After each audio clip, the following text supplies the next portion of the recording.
7 months ago at CES, we had our first meetings with AMD officially regarding their Zen 2 architecture running on 7nm FinFET. Well, AMD promised us that it was going to be worth the wait, that in Q3 of this year we would see amazing improvements over the first generation Zen architecture. Well, did they deliver?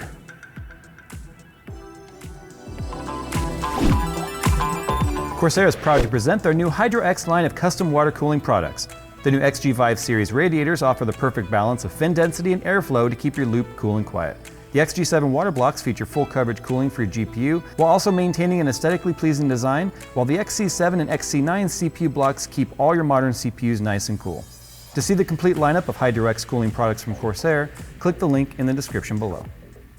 You know, it's funny when it comes to CPU reviews, there's lots of different ways you can do this. The problem with CPU reviews is there is a million different ways that you can use a CPU. I mean, we're talking from basic internet browsing, email machines. Remember the e-machines back in the day? They called it e-machine because it was super cheap and entry level because you could like go online and write email, right? It didn't have to be powerful or anything like that. But as we've moved forward, we've started to see the multi-threaded revolution where programs are starting to use threads over just IPC and core clock and all that sort of stuff, and now we see a huge benefit to both multi-threading and high core clocks. Seeing 5 gigahertz now on CPUs, especially like the 9900K, is nothing special. In fact, the fact that Intel even came out with the 9900KS running at 5 gigahertz out of the box is just kind of dumb in my opinion, because I've yet to see a 9900K that couldn't run 5 gigahertz out of the box. So it takes more to really sort of wow I think the mainstream audience, and especially the enthusiast when it comes to CPUs.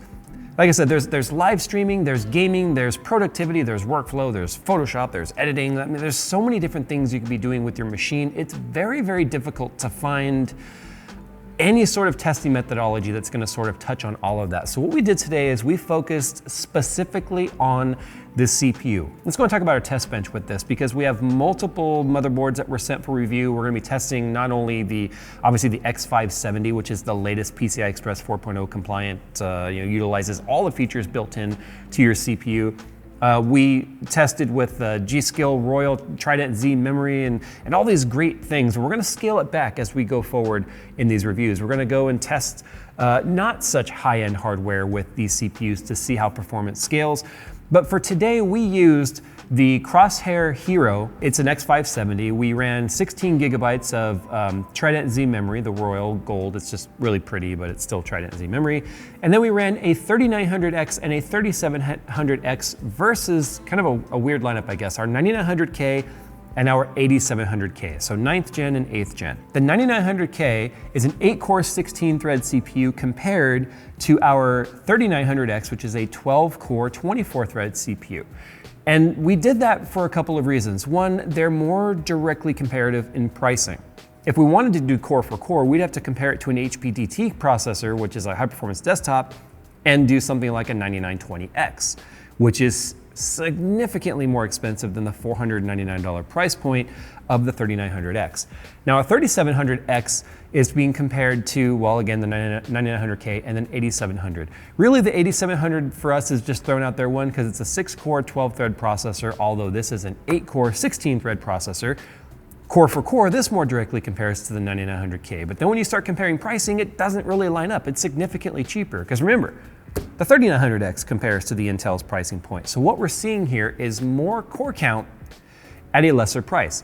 Nothing new though. They did that with Zen 1, the 1800X and the 1800 series, or the 1000 series, and then the 2000 series, we saw the same thing, more cores for less money. But what we saw then was that IPC, although extremely close to Intel, was still slightly behind. Now, the 9900K wasn't out yet then. That was a 7th gen processor, and then the 8th gen processor and the 9th gen processor. So we saw slight IPC improvements as time went from Intel, although not a lot, but still there.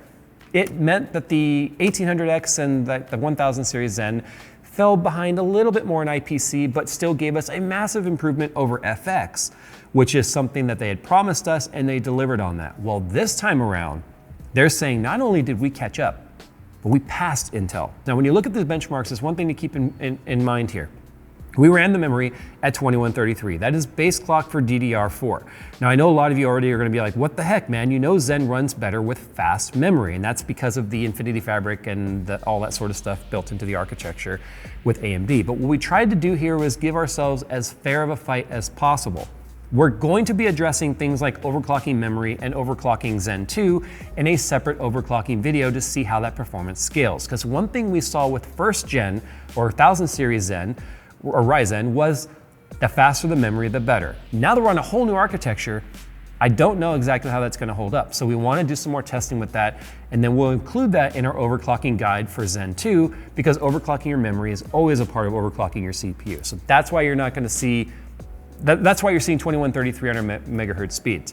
We also ran everything out of the box, with the exception of one test. You're gonna see a Cinebench R15 result, not R20, R15, because we've got previous CPUs that have run it and we can kind of see where it stacks up, but because we want to get single core performance to see how IPCs have really held up. And what we did was we locked both of the CPUs.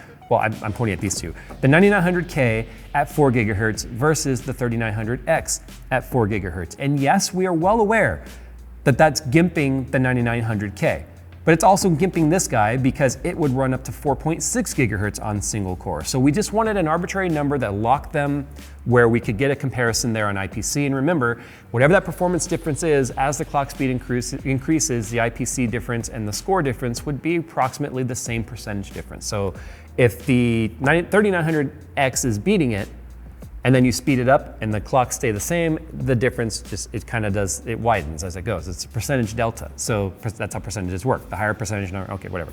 Here are the charts.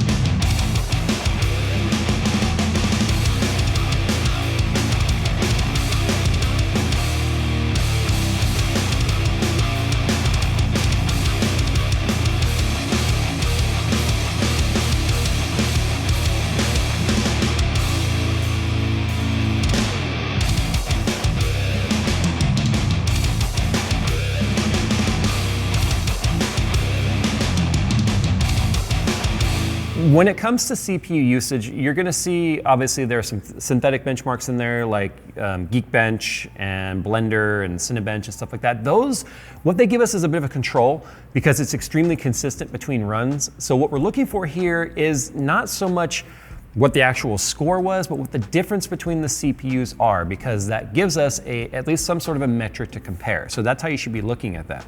The real world tests are going to be things like the Premiere Export or the Warp Stabilize, and gaming is something we're going to talk about in a separate video, because this video could be an hour and 45 minutes long easy if we talked about everything a CPU can do and how they compare. So we just kind of kept it as simple as possible here, because what we really want to do here right now is we sort of want to do a checks and balances when it comes to AMD's claims on how these CPUs perform versus the real world experience and what we're getting. Because as we always preach, take the actual marketing material from any brand with a grain of salt, because they're always going to present the best possible numbers, because that's how marketing works. In fact, Gamers Nexus did a great piece showing why you would never use the slow setting on an OBS live stream or capture or whatever, because it's just unrealistic and the performance difference was really disproportionate to the quality difference. In fact, in a blind taste test, as he showed, you couldn't even tell the difference between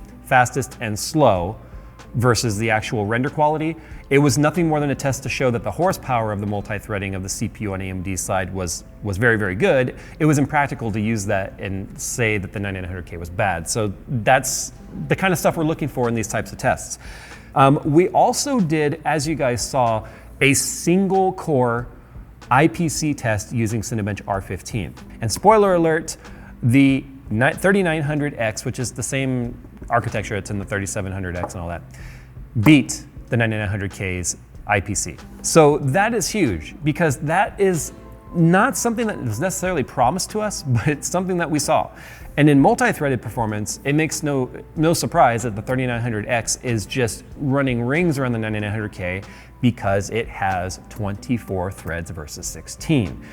So that is where the CPU reviews start to become difficult to kind of give us direct comparisons, is comparing it to what? So we chose price point, and at the $499 price point, give or take 20 or so bucks depending on sales, that's what the 9900K costs.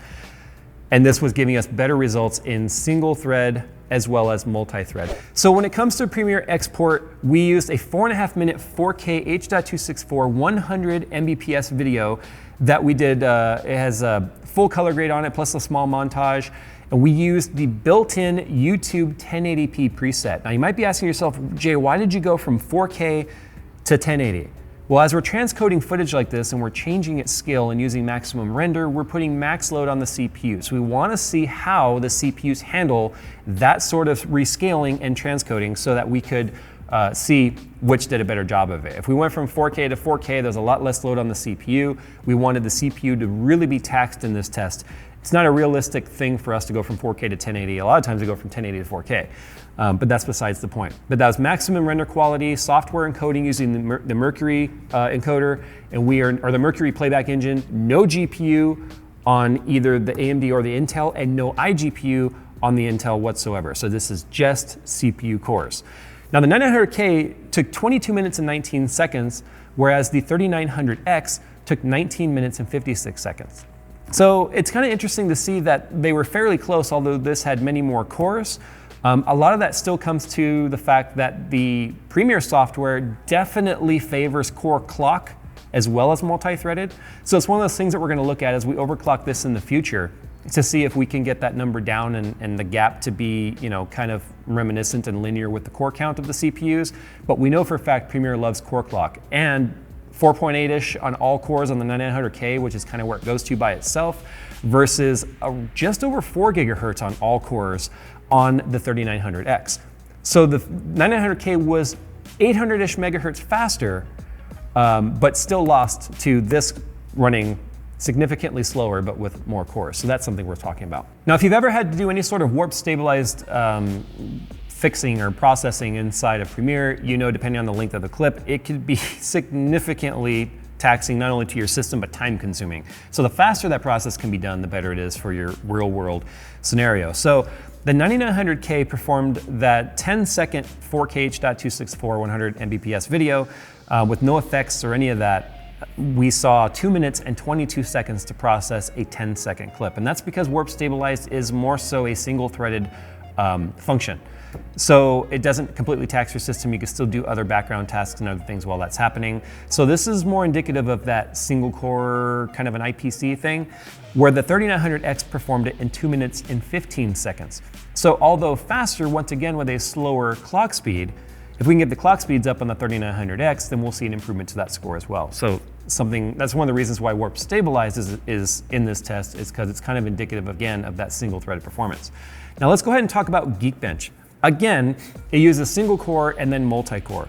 So in the multi-core, the 3900X just obliterated the 9900K. 31,667 for the Intel i9 part versus the 3900X's 43,960. When it comes to the Blender BMW test, the lower the number, the better. The 9900K, again, 209 seconds versus 153 seconds for the AMD part. But what about the IPC comparison directly? Well, you guys saw in the charts there, we had a better IPC performance at 4 gigahertz on the 3900X versus the 9900K. So that tells us the amount of work that this CPU is capable of doing, the amount of instructions per clock is higher on this versus the Intel part. So that means that this whole time, that Intel has just kind of been sitting back like, yeah, okay, whatever. And AMD's just kind of been spending the last few years just refining, which is what they've promised the community. They've actually delivered on that promise. Okay, but Jay, if IPC is better on the 3900X, why is the 3700X, which is the same core count and thread count as the 9900K, losing in many of the tests? Well, that comes all the way down to clock speed. So that is where AMD is still kind of lagging behind Intel, is the fact that Intel And again, we have not overclocked these. We have not done any overclock testing, so we still have to spend time with that to see how overclockable these are. Intel is still superior in the all-core clock speed. They are allowing, and I keep doing this to think it's Intel, but in my mind, I've got Intel and AMD here. Sorry, Intel doesn't give us retail boxes. We don't have one. I could put a cardboard box here. That's kind of what they send them to us in, but actually, that's what they send the CPUs to us in. They don't even care enough for the reviewers to actually give us pretty boxes. So there's Intel. Well, one could argue that the 3700X price point of $329 being only a handful of percentage points behind the 9900K's $84 is the best price we could find it for on Amazon. $484.99. That is a $150 price difference between the two.